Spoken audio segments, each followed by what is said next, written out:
Hello, everyone. Welcome back to What's the Rate, the show where we get into the raw and real of pursuing creative success as a self-funded indie artist in your 20s in New York City. I'm your host, Breon Lyons, and welcome to Season 2. I am here with a special guest. She had me in her film Music Coma. I am here with Rose Sutton, director, photographer, editor, and occasional producer. Welcome to the show. Thank you so much for having me, Breon. I cannot tell you how much this means to me. It's a true pleasure. So yeah, welcome on. I'm so excited. Yeah. So tell us about you. Tell us about where it started, your experience from graduation up until this moment.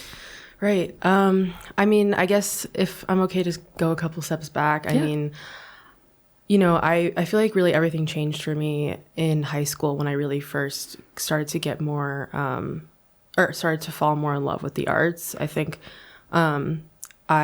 my love for music heightened significantly. I've always been in love with music, but I think that kind of became the catalyst for creation for me. So through high school, I started to dance a lot. I got back into dance. Definitely wasn't, the most experienced or technically trained by any means, but really got into that, then got into filmmaking, realized that was kind of a more sustainable medium for me at the time because I didn't have like a huge background in dance. And then really just fell in love with it and was like, I think I want to tell stories through music, and was like, maybe I want to make music videos and like direct music videos. And so, when I applied to NYU and all these other schools, I applied mainly for film. NYU was the only school where I applied to collaborative arts, which is like an interdisciplinary arts major. And the main reason for that was because I kind of felt like I had, this passion for dance and filming dance. And I kind of wanted to fuse these different worlds into my art making, and also kind of challenge myself to be more of a performing artist, which, was definitely like hard for me in high school. Granted, I didn't have a lot of training experience, like I said, with dance, and even just a lot of anxiety when it came to like auditions and musical theater. Like I just was an anxious, shy person in high school, and I think I stemmed out of my shell a lot. So all of that to say, got into NYU, started in collaborative arts. It was honestly, I really appreciated my 2 years there. It was really a beautiful time. And since then, transferred into filmmaking. Just because I think collaborative arts wasn't really a fit for me as far as longevity. What's the word? Longevity. I don't really think there was a lot of long-term sustainability for me as far as like, how do I harness my artistic pursuits in a way that's more structured? So I joined film, and which again, like all my other schools I applied to were film. I kind of knew it was going to be what would bridge my work together in some way. And that was amazing. And then I made, my intermediate film, which was what did really well on the festival circuit, at least for, the scale of the production, which I'm really proud of. And then I did Music Coma, which is where we met and collaborated, which I'm so grateful for. And, now trying to extend that into a feature, sort of to target the question a little bit more. Post-grad has been a lot of just me trying to find work, freelance being honestly more challenging than I thought. And just having some epiphanies of like things I maybe would have wanted to focus on more in school, but kind of knowing that like, take all that overthinking with a grain of salt. Like, it's okay. Like, we live, we learn. But I think like it's certainly been rough, like getting grounded on my feet since graduation. Like I definitely had a really rough first year. But yeah, I had a part-time job in I started a part-time job early this year. That was a temp term. It lasted a couple months. And now I'm kind of, back on my feet trying to get a job, ideally a full-time job, while also being able to continue my artistic pursuits. Yeah. So yeah. Yeah. So tell us about how you fund these films, how you funded Music Coma, grant writing. Yeah. Let's get into that. Oh my God, for sure. So with Music Coma, there was a couple things. Definitely like a big part of it was just honestly having to take out money from my savings, which I don't regret, but I think because it was my last year at NYU, I already was taking out so many student loans and like putting so much on the line just to be here with my scholarship. And I was like, you know what? I may never have the chance again to get this full rig of equipment, this this kind of cast and crew make a project of this scale. And I'm just like, you know what, like this is my passion project. It feels like a life force of its own. Like I will do anything it takes. So it was a mix of that. It was definitely a mix of like fundraising for sure. Like we fundraised on Indiegogo, got donations from family and friends. My executive producers definitely helped a lot to like help find sources of investment and also pitch in certain regards, which I pitch in some regard, which I really, really appreciated. And yeah, it was kind of a mix of all those things, to be honest with you. And then I was lucky enough to get 2 post-production grants after I finished the short film that I'm, now extending into the feature, which I guess I kind of hard launched on my website, but for those who don't know, making it a feature now. And like I literally just told Brianna today, guys, like she had no clue until I walked in the door. No, but yeah, so that's kind of, I mean, I wouldn't be making it a feature if I didn't get the grant money. Like I would have just been, I'm blessed enough to even be able to say that I was able to take, money out of my savings and what have you. But it was definitely more than one source. Yeah. For sure. Yeah. Even with me being ambitious about making a film, it's really like you don't realize how much you're biting off, know, until you try to chew it and you're like, I can't do it. Oh no, it's insane. It's insane. And it's almost like the more money on the line, the more pressure you're like, this has to be a work of art. Yeah. Like, this has to be a work of art. Yeah. Getting into NYU was the first step, but if it wasn't for the scholarship and if I wasn't able to take out loans, et cetera, like this would be definitely more of a, not even to say I would be more lax about it, because either way, it's like the opportunity to create a work of art and a short film in and of itself is like a freaking privilege. But that definitely made me more like, if I'm gonna make it, I'm gonna freaking make it. Like I worked my ass off to get here, and these are the set circumstances, Yeah. So in what ways do you feel like NYU did or did not prep you for post-grad, especially post-grad filmmaking? Yeah. It's a couple things. I mean, I think for me, at least, one thing that I kind of had to learn the hard way is like, while I do want to like write and tell stories and direct, I also have this like really, big passion for like editing and specifically more like short form content, musically motivated work. Not necessarily what I want to direct, but like that's something that I see myself doing long term and like being sustainable for me, like, as far as like making money and like having a job, like working under a post house. So I did not do any like, enough internships. I should say I did like an internship that lasted a couple months my freshman year during COVID, but I didn't do anything after that. And so I feel like, I don't even know if I want to say blame NYU. I almost just kind of wish that when I got there was more of like a definitely do more things outside of what's being handed to you through the program. Like I definitely was like doing freelance work and PAing and being on sets, but I think realizing that, I wanted to do editing and take that more seriously, I kind of wish I had done internships outside of school so that I could get those connections to then connect me to jobs after school, basically. So I guess that's the just like the stick of or the short-winded answer, not even, but like that's the bulk of it. Like I feel like I see a lot of people, and this really is specific to editing, but I see, people who, have had different internships during their time at NYU while also balancing being on set, etc. And then also through that, got connections in the industry already. And so it's like, yes, you network and you meet people at NYU, you have your teachers, but it's like, your teacher's not going to get your foot through the door unless you're like tied to the hip with them. And that is like, hard to do. I don't know. But then again, I don't want to sound hypocritical when I say that, because there is like the Tisch Career Opportunities Center email. Yeah. I still get those and I still use those. Me too. They can be very helpful at times. And I did, to be fair, use them. I think it was just a balance of priorities. You know what I mean? Like I was so focused on directing and making my films really good. And I think because of that, it was like that and being on set. And I almost kind of wish I was like, wait, maybe take a step back from the set life and edit more projects. So I think less of NYU to blame and maybe more redirecting my focus earlier on so that I could have gotten more connections that I needed for what I'm specifically wanting to do through like a, you know, long-term workplace like perspective.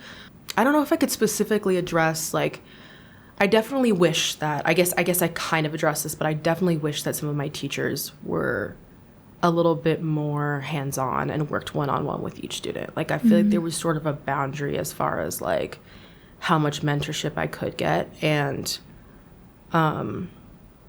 almost like I feel like I was seeking some more like really structured like one-on-one, like get to know me as an artist, I get to know you as a teacher and your accomplishments, and you challenge me and you make me like, and I feel like I tried to push for that, but it was kind of, I didn't get that. I didn't have teachers that I really, really connected to that I feel like helped me grow a lot. And I kind of learned through that also that in the arts, it's like, of course your teachers have done incredible work, and, you know, that's why they're teachers, is that they want to, you know, be mentors for the next generation of artists, but that doesn't mean that they know everything, nor that their perspective is perfect. And that's something that I also kind of learned through that too. It's like, you know, like your teacher doesn't know everything. Like, love that I was so eager and very much felt like, oh my God, at first, but you know, never that serious, I think. So how do you commit to carving out time between editing and directing and things like that with also surviving in the city? Like, what does that balance look like for you specifically? Yeah. So for me, it's been honestly just like taking on part-time gigs for sure. And ideally trying to get full-time work. Like definitely having my part-time job was like huge. I think having multiple interests in the arts has kind of served as a benefit for me because I love photography, which we both love and do.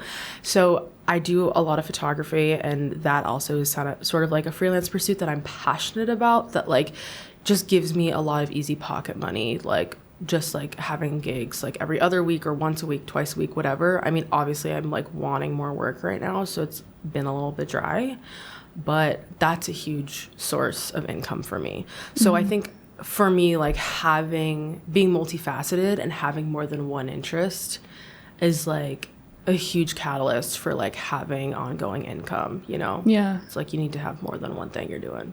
Yeah, I agree. Because photography like saved me. And I say this all the time to people, like immediately, like those first 3 months post-grad, like I was grinding photography, grinding it. So yeah, I definitely agree with you. Being multifaceted, multi-talented, it serves you so well trying to survive in the city. Like it's insane. Yeah. And sorry, people, I was going to say too, like people are, I mean, definitely it's like, harness what you really want to do long term and don't spread yourself too thin, but it's like we're young artists, we're trying to make it pop, we're trying to make it work. Like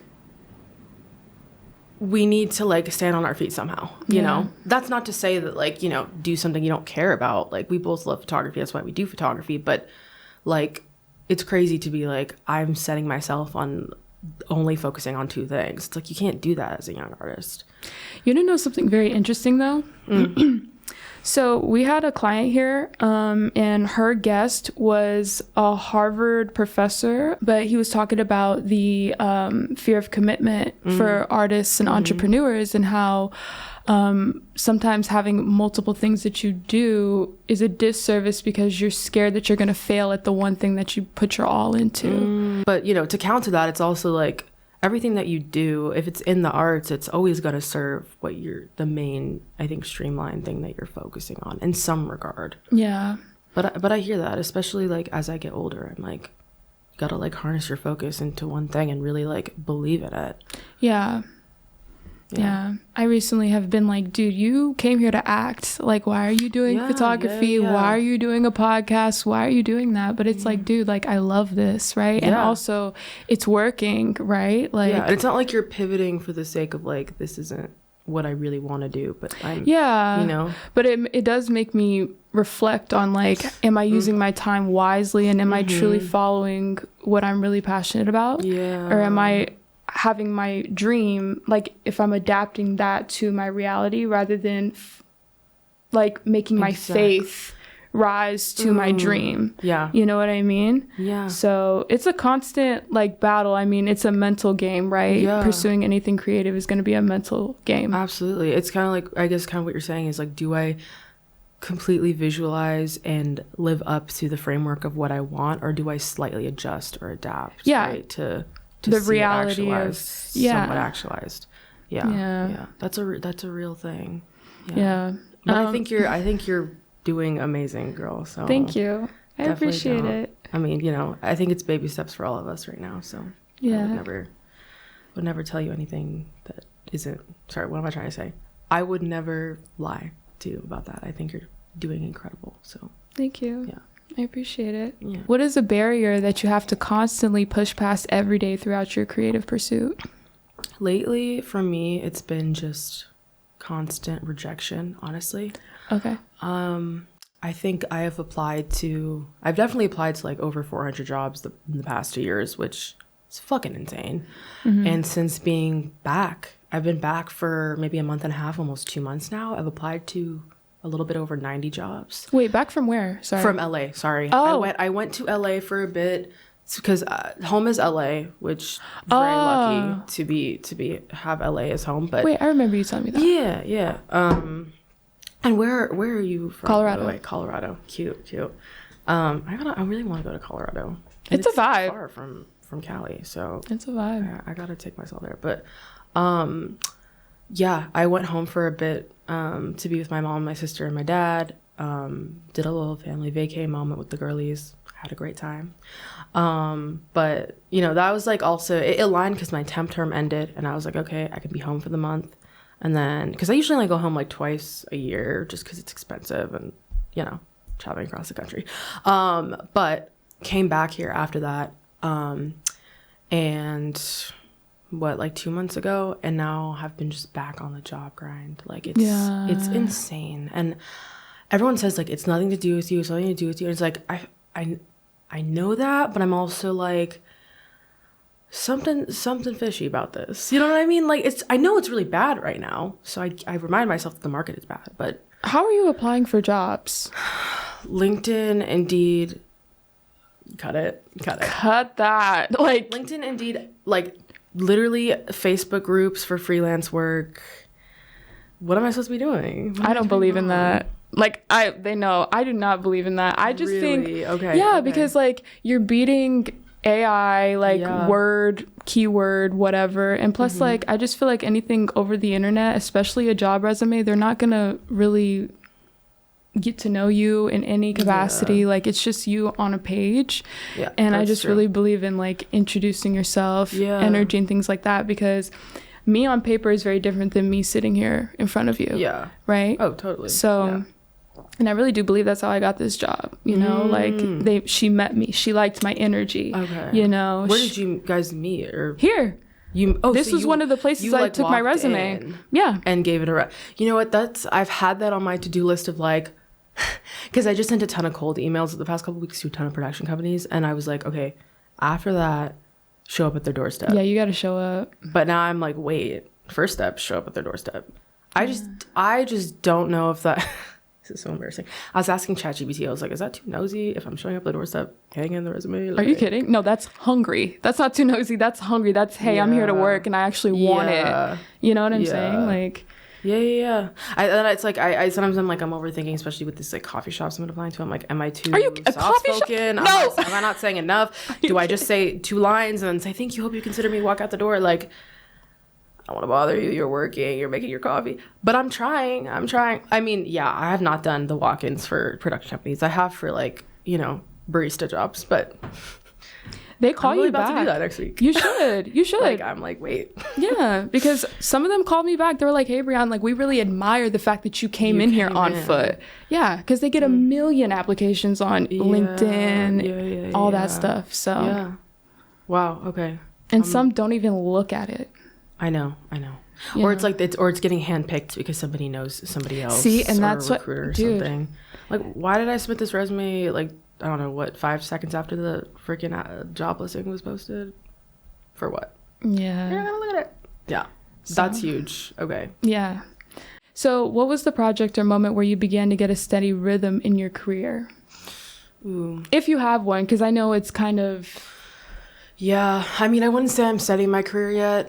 Fingers crossed I will be in the next year or, God willing, whenever that happens. But I think getting into NYU was like the biggest thing for me, to be honest. And that's not to say that like everybody needs a huge, a freaking, top 10 film school college to go to like give them an ego boost. But I think it was what initiated that like stream of like, oh my God, like I freaking got this. Like I can like build my own world and create my own art. And I think coming out of high school, which I know I kind of talked about this already, but I tapped into the performing arts, honestly dealt with a lot of rejection with that. And with film was definitely loved my film teacher to bits, but definitely felt cornered because of what I was interested in and like the abstraction behind what I was interested in.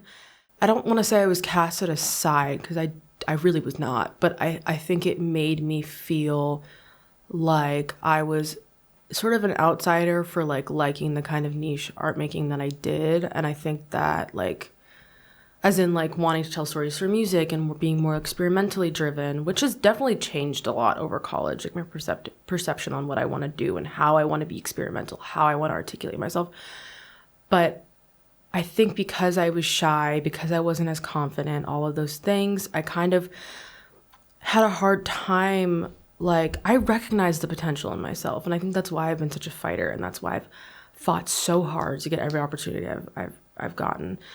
But I still in the back of my mind was like with all this rejection, not getting into like the musicals in school or like, not feeling like people took me seriously with film or whatever it was, like, or my dancing, whatever. Like I've thought about I'm an overthinker. I've thought about how every single person has perceived me ever. And it's like, for me getting into NYU and getting into Tisch, I was like, whoa, like I knew I had all this potential. I've always been, it's hard to explain. I've always had like an internal confidence, but I think it helped me feel like my visions could be more realized and that I could actually make tangible actions to fight for what I wanted and be externally vocal and externally confident about what I wanted and how the steps that I could take to get to where I wanted to be. Yeah. So let's talk more about your films and your process. Oh my God. So let's talk about how you said what you want to make, how that's changed over time, especially throughout college. And like, I also want you to clarify what you are interested in making now. So that way anybody watching this is like, okay. It's so interesting to see the arc from like high school to now and kind of touching on what I was saying earlier with the whole like abstraction, like experimental world that I'm into. Like, I think so much of that was broken down in school for me, like subconsciously. I mean, teachers certainly helped, but I think as I started to write and get over the fear of like writing scripts, I was like, wait, this was something I thought I kind of was scared of and honestly kind of didn't really like, if I'm being completely honest with you. I always knew I wanted to tell stories, but I was like never like I'm a scriptwriter, like I was like, oh, I'm probably gonna do this abstract shit and like make music videos, whatever. Like I really realized after making my first NYU like intermediate film, Color My Gray Street, which did again, I feel good about how it did in the festivals and what have you, but that process, like, to me was like a testament to like, I can write, I can tell a story. I just needed to have faith, and I also just needed to not take it so serious, which I know is not everybody's cup of tea or like advice that they can comprehend or tangibly apply. But for me, as an overthinker, someone who makes art that's like not only, everyone's making meaningful art, but really like overthinks their art and tries to go really, really deep from like a personal perspective, like that kind of almost like prevented me from like wanting to write, because I feel like I was putting so much assigned meaning to the writing process that it almost like scared me to like just put pen to paper, because I was always thinking of the way that how my script could sound corny in my head as I'm writing it, but I'm like, you just need to think of a really good actor in like an A24 movie and like imagine that in your head, as you're writing. Like that's a huge thing for me, and I don't know if that's helpful for anybody else, but like you know, if you're overthinking if a line feels corny and like, you know, you tend to write very introspective stuff, very philosophical stuff, it's like, it's sometimes really helpful to like imagine a really good actor or like, you know, just feel the tone and energy of your film being said in a certain way. Like that helps you get over that hump. And I think that was like kind of one of the first things I was tackling. But overall, like putting pen to paper, writing and going against that fear of like, this sounds cringy, this sounds da da da da da.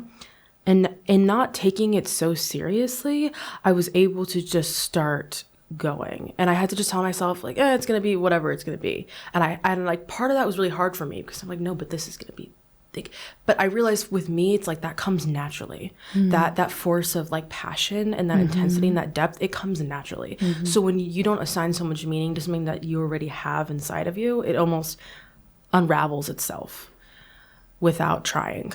And so that was a huge thing that I learned in school, whether that was being on film sets, whether that was like, you know, pitching my work. It's like the more you take it, if you start to take it so seriously, it's like, you're not even processing what's happening because it's almost like you're overthinking your own presence in the situation. And that's, again, it's specific to me and my path, but I think overthinkers and, you know, people with a twinge of OCD can certainly relate to that, you know? Yeah. But I would say that's a huge curveball that I overcame at NYU that helped me.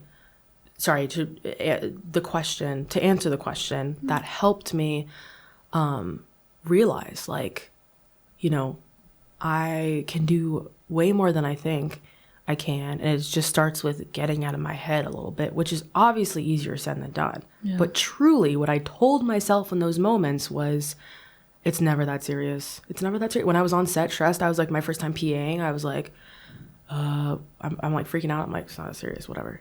Like, play it cool.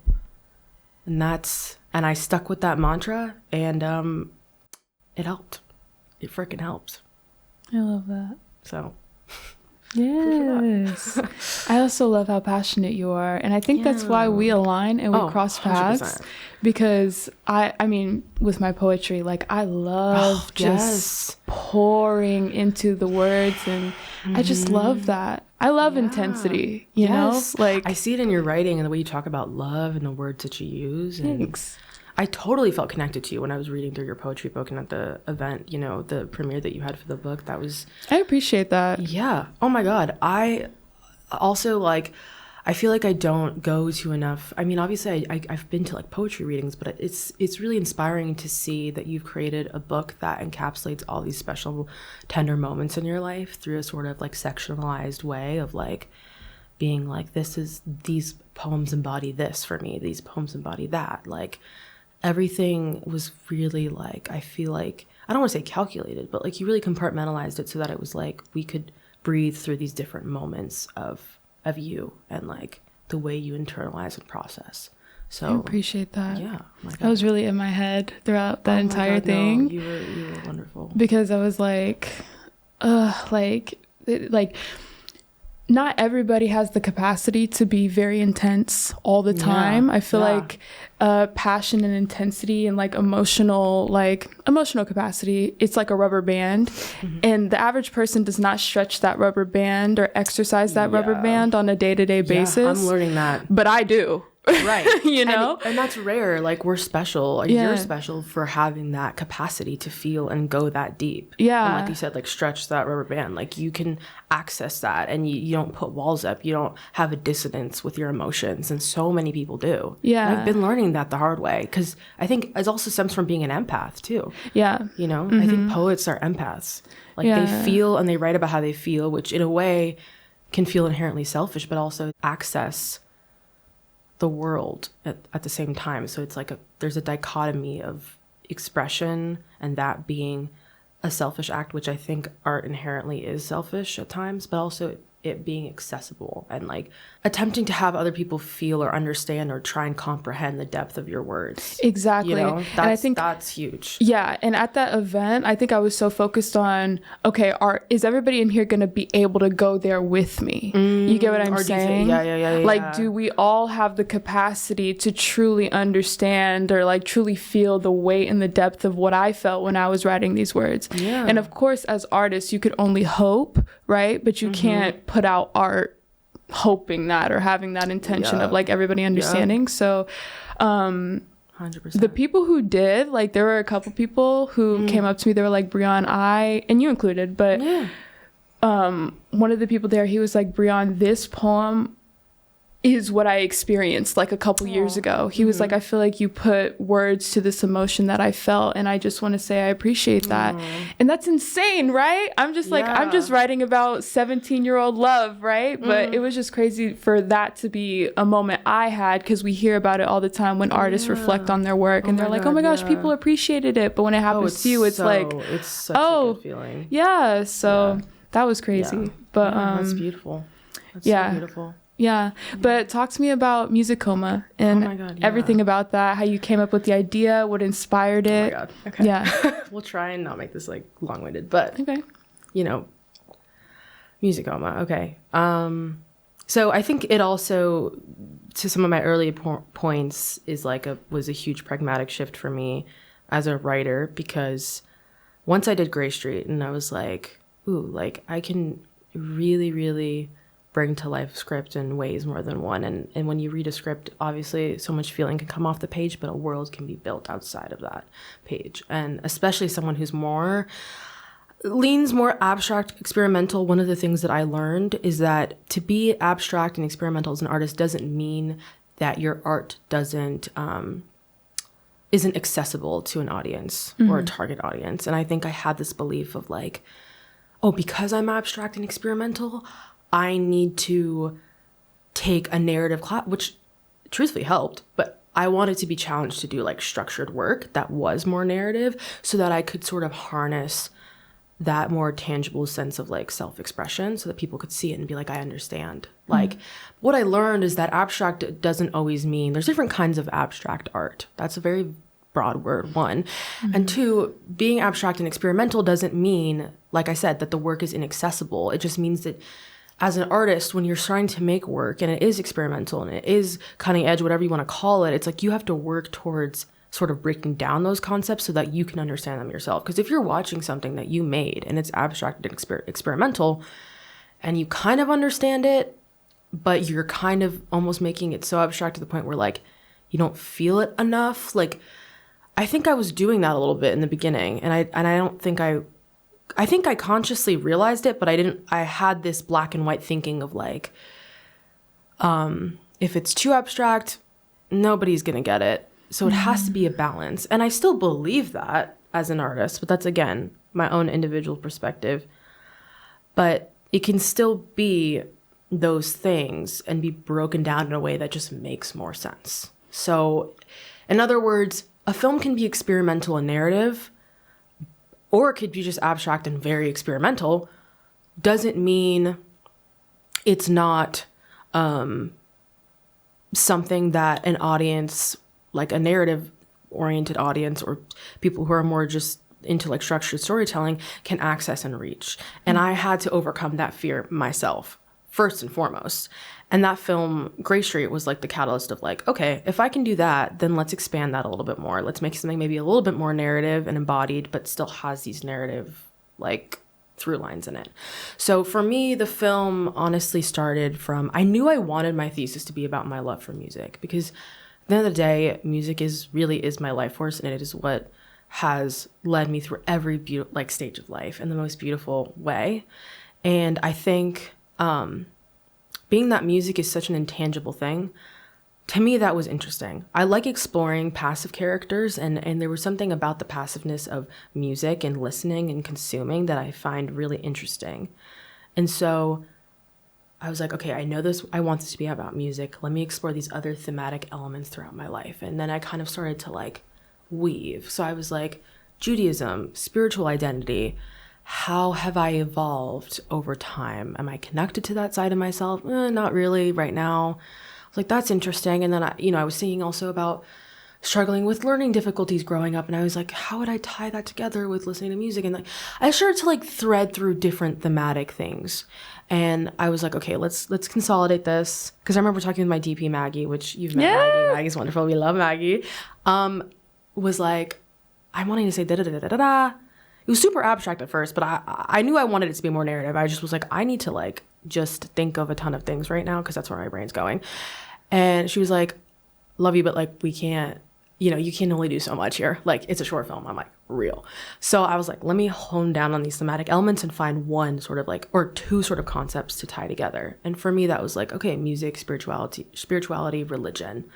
So part of it came from the basis of it is my passion for music, and sort of like the sub-theme, I don't even want to say sub-theme, but undercurrent is like spirituality, religion.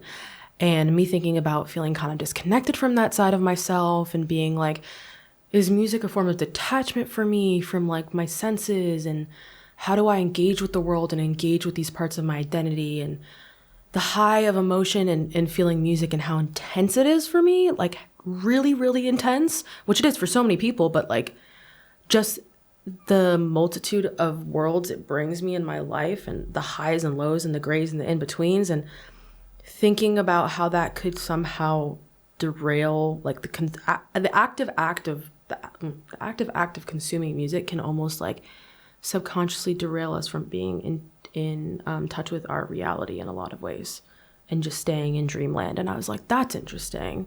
So then I thought of music coma, because I was like, this character, she's in a coma. She's listening, she's consuming, she's dreaming all the time, but is she ever acting on these parts of herself that she wants to feel more connected to?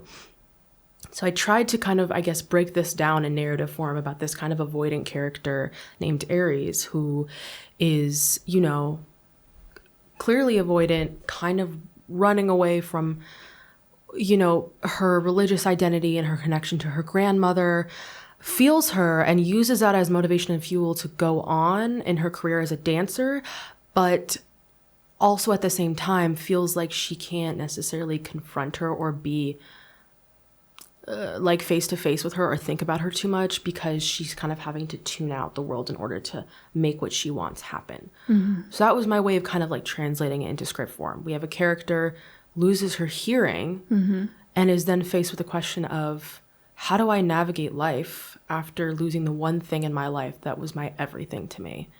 And does that feel like losing all of me? Mm-hmm. And to me, that was like such a heavy question that felt like a piece of like, honestly, something that like a piece that could last a lifetime in my life. Like at the end of my life, and if I was on the last days of my life and I did not make a film about how much music has changed me and caused me to challenge myself in such interesting ways, it's like, I would have been doing something wrong if I finished my life and didn't make it. You know what I mean? Like, or sorry, that doesn't really make sense. If I didn't make this film, it's just like it needed to happen. Mm-hmm. It's like it's a force of my own life, and it's so extreme. It feels like a life force. It feels like something 20 years from now where I watch it and I'm like, thank God I made this about this. Like I knew music was going to be the basis for this. So, yeah, breaking down the story was definitely huge for me. I definitely, some parts a lot of it is imagined. A lot of it is really stemming from me as a person and how I internalize, how I process things, and being a black and white thinker, kind of sometimes running away from intense emotions, but also clinging to them at the same time. Mm-hmm. I love to explore dichotomy in work. I think that's really interesting. But yeah, I mean, I just had so much faith in it. I really was so goddamn passionate, and you can't take the passion out of the person. Like, you're passionate, you see a vision, and,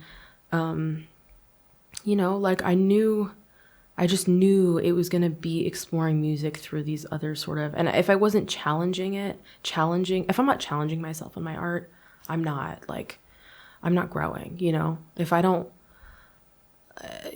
like if I don't see my art and I feel like really in tune with it, or like I'm crying, then like who else is going to connect to it, which maybe like is like my own wash perspective of like directing my own work and feeling the need to like watch it back and feel all the things. But you know, it's like, if I'm not questioning parts of myself as an artist through my dialogue, then to me that's not exciting. That's not stimulating. And I had to think about my own, how music could serve as like an ignorance or maybe a clouded way of like me tuning out the world, and also a beautiful thing that I connect with. And does it still live with us when we lose it?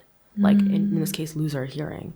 So there were so many different things, just there's so many sub themes within that, you know, like story alone of just the act of losing your hearing that you can think about and explore. And it's like addressing my biggest fear, like truly addressing my biggest fear. I was so committed. I was like, we are going to prep at least 5 months in advance for this.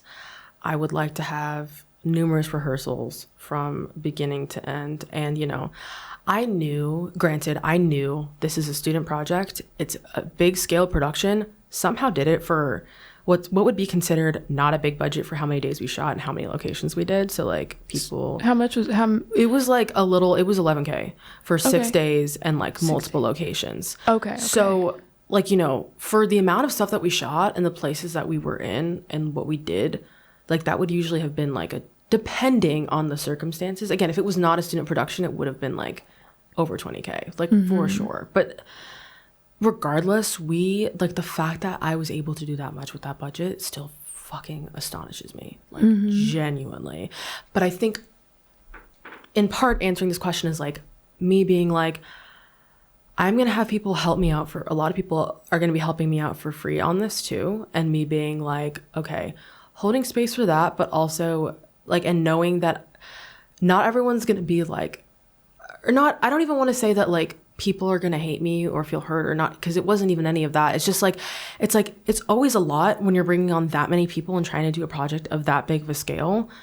And it's a student project. Like people are, I guess what I'm trying to say is like, no one's ever going to be like, like there's people are going to get annoyed at certain points in your collaborative process regardless. And that's not to say that I really had huge complications, to be completely honest with you. Like there definitely were things that like happened that I learned from, but also that I feel like taught me about like what I don't want to do going forward. You know, people I might not want to work with again, people I want to work with again. And, you know, that's all part of the learning experience. I, for one, you know, I'm like, my biggest thing is I want to lead with respect every freaking step of the way. And if I'm leading with respect, then at the end of the day, I can always be like, you know, I was humble, I was kind, I was gracious. I think I definitely would get in my head because it's easy to expect a lot. I or not even expect a lot, but I think because I was expecting so much of myself, I wanted to expect so much from others. And that's very hard to do when you're not paying somebody to participate and be involved. And I understand that. And I think I had to learn that because I was in my student era and I was like, well, we're all students. And it's like some people had graduated, you know, it's like I was trying to put a lot of strings together with a lot of different people, not even just my producing team, but with actors, with talent, with crew. It's like to make sure everyone is completely satisfied and feels very happy is impossible. Yeah. And as someone who's overthinks, I was doing that on set already, but I've had to learn how to like tune some of it out to exist and do what I need to do. Because at the end of the day, like I produced, obviously I had, you know, tremendous producing help in many facets with my producing team, but at the end of the day I produced most of the film on my own, and it really was like my soul, my project, my body. And so it's like I fought for it, you know. And like again, like I knew it wasn't going to be like perfect cookie cutter, everyone's extremely happy, but I also don't think that anyone, like I think it was great. It was intense but it was freaking great, and it was amazing. And you know, I had someone come up to me like, or my good friend Cynthia, if you're watching this, love you. But she was the second AC on set, and she watched the trailer and she was like, honestly, like I've been on so many sets, but I just want to say, like when I saw this, like it's the first project I've worked on where I genuinely really felt something in my bones, and seeing that I was like, whoa, I helped contribute to something that the trailer does make you emotional. It makes me emotional. It does, and make you emotional. I need that to live up to the feature. That's why I'm like and I appreciate you saying that too. And I think I'm like, you know, like that to me is just like, you know, that's what I wanna, that was the goal. It's like to make people feel in those moments, and to hear that from somebody who's on the crew, who's there the entire time. Super incredibly validating, but also just a reminder of like, all of this is worth it, you know. Keep fighting the good fight and keep trying to, you know, fight for more opportunities and reaching larger horizons in your work, whether that's making the film a feature or starting a new project and distributing it, whatever it is. But that, you know, hearing that is huge, you know. Just like you hearing someone say something to you about your poetry and like creating a poetry book, you know. So like, yeah, I mean, I think the process was definitely very meticulous for me. I break things down in a very specific way, and I think I also learned to kind of, through that process, because I feel like I had an exact vision of what I wanted, I also learned to kind of allow for some distance in juggling other people's creative ideas, and not just being like, this is what I want it to look like, this is how I want it to feel, and giving so much direction without leaving room for exploration. I think that's at least in the pre-pro stages. From a creative perspective, that's something that I learned. Working with Iris, which I know you worked with her. Yeah. Incredible. Like, that was her first time acting, and she did such a phenomenal job. Yeah. But my intuition was like, it's her. Like, it was intuition, like, honestly. And I know you haven't seen any of the cuts yet, which, you know, I'm trying to gatekeep that right now. But, like, you know, working with her was such a treat, and the amount of time that she committed to it, I'm so grateful for that. And, you know, like, again, I learned to have, like, I kind of wish that I hadn't had so much, not creative, like not been demanding, but just, like, was a little bit more, like, could separate myself a little bit and let there be more space for exploration for her to, like, channel her character, for her to interpret something, maybe in the way that I didn't interpret it, but that makes more sense for her as an actor. You know what I mean? Like, I think it's okay to let something adjust or mold into something else if it's working better for the actor and it's still relaying the same message or theme or tone. You know, and there was different moments like that, whether it was through the dancing, whether it was through the acting and some of the scenes. Like, I think films take on their own character whether or not you want them to take on a certain kind of character, you know? So, you know, and there's so much I can say about the rehearsal process and working with, you know, the amazing people that I did, and, you know, working with Maggie. And, like, one of the reasons why I love working with Maggie is she's very disciplined and she's very structured in the way that she goes about, you know, visualizing, conceptualizing her work. And, you know, it's like I kind of can be all over the place, or I can also be structured but still be, you know, it helps to have someone who's giving other ideas to the table that I'm not thinking about. And I feel like I have that with Maggie, which is why it was so wonderful to work with her. And yeah, you feel like you could trust her. Oh, for sure. Like, I feel like trust is such a hard thing to build, and to feel intuitively connected from an artistic perspective is incredibly hard to build. And, you know, I don't think I think those connections are few and far in between, but I think, you know, definitely working with someone who explores similar themes in their work is huge for me, and having, you know, a woman behind the camera and, like, a woman woman team, right, huge. That's huge for me. And just being respectful and, like, you know, leading, like, you know, like, Maggie leads the room, like, she's great. And, like, obviously, you know, I'm directing, but it's like she's on top of it, you know. And it's like, I want to work with someone who creatively, like, cares about what I'm doing, but, you know, more than that, is also, like, willing to, like care, is, like, going to challenge me in the process, you know. It's like, what am I doing if I'm not challenging myself with, like, artists who are exploring things in different ways than myself, you know, or the same ways, because I feel like we have overlap for sure. Yeah. So I'm, like, back in that room, in that dressing room, and I'm, like, oh my God, looking at everybody. No, I, like, see everybody. I see Carly. I see Alexa. Oh my God, yeah. I see, dude, that was a badass team of women, and God, all of them are on Carly, their shit. Diva. Come on. Zishan, Diva. Yeah. Yeah. Pulled some cards for me last second, which I very much appreciated. Given the fact that a lot of the weeks leading up to that was somewhat of a one-man show, so they really, like, so grateful for them, like, beyond. So, but yeah, such a good team. Holy shit. That was a really good team. Was a lot of power in that room, like, and I'm gonna lie, like, it was intense. There was a lot of energy. There was a lot of energy for sure. Yeah. I feel like we covered a lot. I don't think I really have anything else. I mean, I just like how you spoke about what fueled your work. That really is my priority with my guests, is like them just talking about their process, what they're passionate about, and how they make it happen, despite having to also balance survival, this economy, living in New York. You know what I'm saying? So I love how you just brought so much passion behind the mic about what you do. You know? So, but if I'm a starting out filmmaker, if I'm starting from scratch, what do you advise me to do? What's my first step? I think first step, truly, is regardless if you want to be in post, whatever, just go on set. Just go on set. Like, but do accept unpaid work, which I'm not saying I'm still doing it right now, but I would say, like, start doing unpaid work, honestly, because that's what's going to get you a connection, that's going to get you paid work. And nobody wants to hear that, especially, I mean, depending on what age they are starting in film, but you got to do unpaid work. Like, you have to.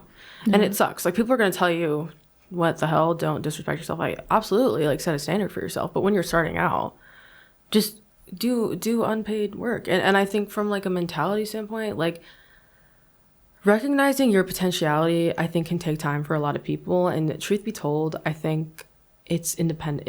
It's special to every person. Their path is different, you know? For me, I feel like I kind of knew I had potential, but I just think that I needed to see it realized to kind of pave the way forward. I think for other people, it's like they can just rush into something. I think it's kind of crazy to assume that people enter this being like, I know everything and like I'm super fucking confident, and like I definitely didn't feel that way when I started, and I still don't feel that way fully. So, like, you know, I think taking things with a grain of salt, not taking everything so seriously, and just trying to immerse yourself on set. That's where you're gonna meet people. Like, it's where it's gonna happen. I will ask this also for myself. So, because with making my film, I was like, damn, what comes first? Is it the crew? Is it the budget? Is it the equipment? What comes first in that?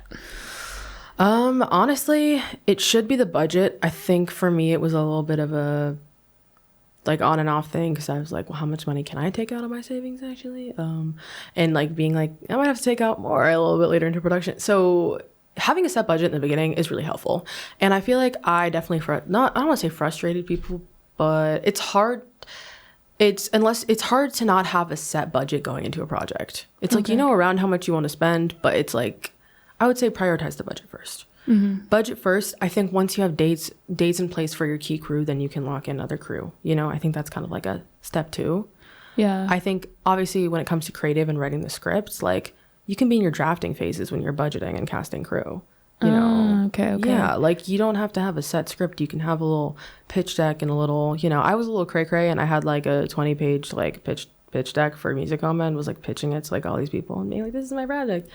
And did things change from that pitch? Absolutely. You know, was my script completely different at first? Absolutely. Did I kind of shy away from anyone hearing it in class because I was kind of feeling insecure about it for a moment? Yeah. And I don't really think anyone in my class ended up actually hearing the real script. It just never ended up happening, because I had showed the class a version of the script that was really abstract, and I was like, everyone's gonna think this is shit. And I was like, let them think that, you know. But it's like, again, don't overthink. But yeah, I think script comes along as it goes, you know. And then pre-pro, you can start doing locations and all that once you have the set budget and the budget breakdown. When do you bring a producer into the mix? I mean, that's like one of the first things I do. I mean, definitely, like, you know, at least with music Coma, like, I'm trying to remember, honestly. I think I had Maggie on when I had one producer on, or I had her on and then got a couple producers after the fact. But, you know, that being said, because we had worked before, there was more trust there. You know, I don't think she would have been like, yeah, like, but I would say, like, that's one of the first steps too, is like, so I guess to my point is like, cast and crew can come after budget, yes, with the exception of producers and attaching the DP, because I think once you have a budget breakdown and you know what budget you're striving to achieve, then you attach your key team, right? Like the producers, the DP. So then when you're pitching it on like Seed and Spark or Indiegogo, you have a team laid out. People know that you're standing on business. You're not just making a project and have no team together. It's like you come with materials ready so that when people want to pitch and help, you know, reach your budget, they're going to see your content. They're going to see what you have prepared. They're going to see that you have a vision, that you've been prepping. That's huge. Yeah. Yeah. Love that for me. Yeah. Because I'm like... I want to see your next film. Oh, right. And I don't think I saw your other one, too. Listen, I have so many films that I want to make that I have like shot listed and things like that. But what's missing is the budget. Yeah. That money will stop everything. Oh, like, I know. It's literally like... So is there anything that you want to plug? Any films you want to talk about that you've made? The accomplishments that you've made with your films? Yeah, I mean, I'll speak shortly and maybe on my own stuff, but I think just other art maybe that people can. Oh, that's more or less. Okay. I think definitely, you know, if you guys haven't, you know, seen my trailer for Music Coma, it's pinned on my Instagram. You can check it out. It's definitely, you know, a huge passion project of mine, and like we kind of discussed in detail. Yeah. You know, I am hopefully trying to release that next year.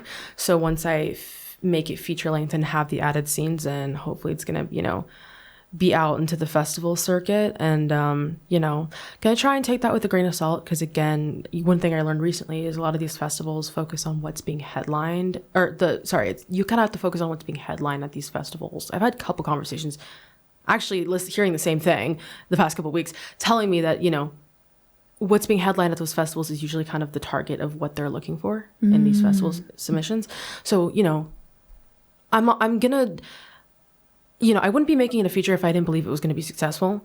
That being said, it is also a game, and it is a marketing game, and it's a, you know, there's a lot of things that you're going to see that in these festivals, and I'm not going to completely speak on it because I've really only been to a couple, but having even been to a couple that aren't even like huge, I can still confidently say that I am sure there will be films I will see at these bigger festivals I will not like.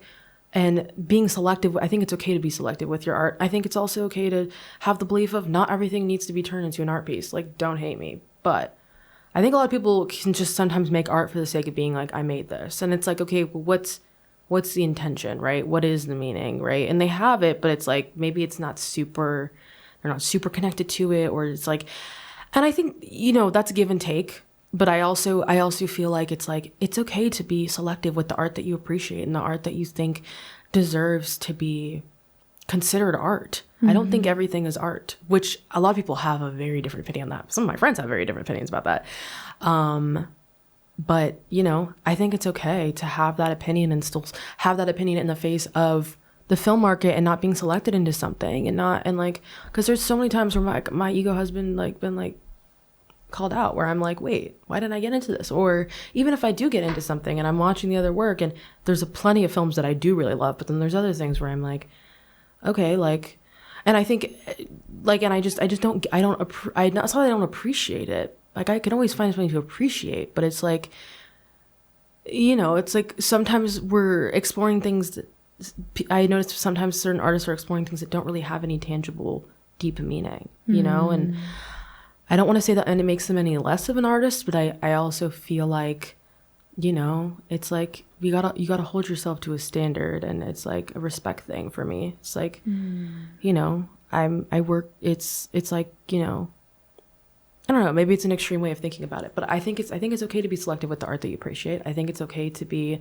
you know, not to also just to be self-aware that, like I said, it's like a market, it's a film circuit, you know, like it's not, people are going to be selective, and it doesn't reflect your talent or your worth. And I've heard that, that's kind of what I'm boiling down to right now. And I've heard people say that to me, and when they say that to me, I usually don't believe them, because I'm like, if my film does well, that means it's good. If it doesn't do well, it's shit. Like, I believe that. So when people would tell me that, or I used to believe that, and when people would tell me that, I'd be like, oh, but like, yeah, so like if this film doesn't do well, that means I did a bad job. But I'm like learning that that's like honestly not it. Like, there's different ways to distribute a film. There are different target audiences for your films. And again, I'm kind of talking specifically to the filmmaking, like the film festivals and film distribution, but like, just I feel like reminding yourself that it's all like people. There's always someone that's trying to. There's always like it's very hard. There's always a name of the game, and like, you know, sometimes the deepest shit that makes us feel the most is not what's being streamlined at the festival, or not what's being getting into the festival. You know how many times I see a movie and I'm like, what the fuck? Like, and again, does not mean it's not a piece of art, or I may think it's not a piece of art, but whatever my perspective is, it's just, it is kind of dehumanizing sometimes when you see something and you're like, what was the point of that? Yeah. How did anybody fucking connect to that on a deep level? And even if it was for fun and it was light and it was comedy and it was whatever, because you can do plenty of comedy that's incredibly meaningful in many ways. But even if it was light and fun and whatever, it's like, okay, like you invested all this money and that was your passion, like, you know, and it's like, it could be a perspective thing. Maybe I'm not accessing things that people are accessing. And again, that's why art is so beautiful, because it is multifaceted. There is so many perspectives that come into it. But that doesn't mean that, you know, I'm going to sit here and call a 10-minute film that like explores like a really, you know, light-hearted subject that doesn't really hold any sustenance an art piece, you know? And like, I think it's okay to like say that and feel that and believe that. I think that's what makes your art. I think that's what makes you aware of your art, and what makes you aware of where you stand as an artist, regardless of the success. You know, I'm still learning it though. I'm still learning it. I'm always gonna, this is a tricky topic, because I'm always gonna still overthink my art if it's not getting in places. I already overthink things that I didn't like about my work after I make it. Like, it's not like I'm not aware of the downfalls of my art when I finish the product. It's just like, there's a line between how overly aware are you being, and how much are you like thinking too hard on this and like psyching yourself out about your own work, and how much are you like taking it in with a grain of salt and using it as drive to move forward and do better. You know, it's a balancing scale, but also, again, be self-aware, know who you are, know where you stand, be selective with how you feel about your art and other people's art. Yeah. I think there's no shame in that, as long as you're respectable about it. Yeah. Yeah. All right. We're going to do the What's the Rate segment. Oh my God. Wait. Okay. Hey. All right, cool. On the show, we do the What's the Rate segment. You're going to rate these 1 through 10, 1 being no, 10 being yes. Okay, word. Number 1, using Instagram to find career opportunities. I'm going to give that an 8. Okay. 7.58.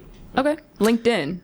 I'm gonna give that literally a fucking 4, bro. Like, less, honestly. Fucking -1. I hate LinkedIn. Yeah. And I try so hard to put myself on there. Like, I do a little bit too much to the point where, like, I would be annoyed with me if I looked at my LinkedIn page. And does it get me anywhere? No. It's okay, but we're gonna pivot. We're gonna pivot to walking into the production companies and handing in the resume. Yeah.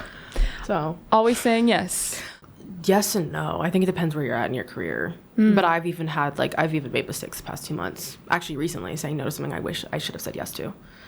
So. Okay. Mentors. 9. I don't feel like I have enough mentors. That's why I'm like, I wish I had a mentor. Non-paid projects. For me right now, I'm like, putting her at a 2. I can't do it. Working your way up. Ooh. Yeah. Like 10. Yeah. Work your way up. Last one is fame. Honestly, I give that a 5 because, you know, sounds. Yeah, I give that a 5. I'm like, I think, and fame there's levels of fame. I think being recognized for your work is a beautiful thing, and the fame that comes with that, obviously, I aspire to have that in certain ways. But I'm also like, if I'm making a piece of work that I know that I watch back and going back, if I'm not crying at my art or if I'm not really feeling it, then okay, like, then I'm not doing my job. But if I am, and let's say I'm not super famous or anything like that, I'm not even close to famous, whatever it is, like, to me, that's like, I'm chilling because I'm making the art that I want. I'm making the art that I love. So I think I kind of take that with a grain of salt. It's an aspiration, but it's not something that I'm I need to be famous in 6 years. Okay. Like, I'll be okay if I'm doing my indie filmmaking and, you know, I have people who know my name, but maybe not the entire fucking planet, you know? Like, yeah. So tell them your website and where they can find you. Oh my God, yes. Website is rosesutton.com. If you look up my name, it will come up, Rose Sutton. And you can check out my directing work, my editing work, which I'm definitely trying to build a reel for my editing right now. So, you know, any high quality projects that are shot really well, let me know.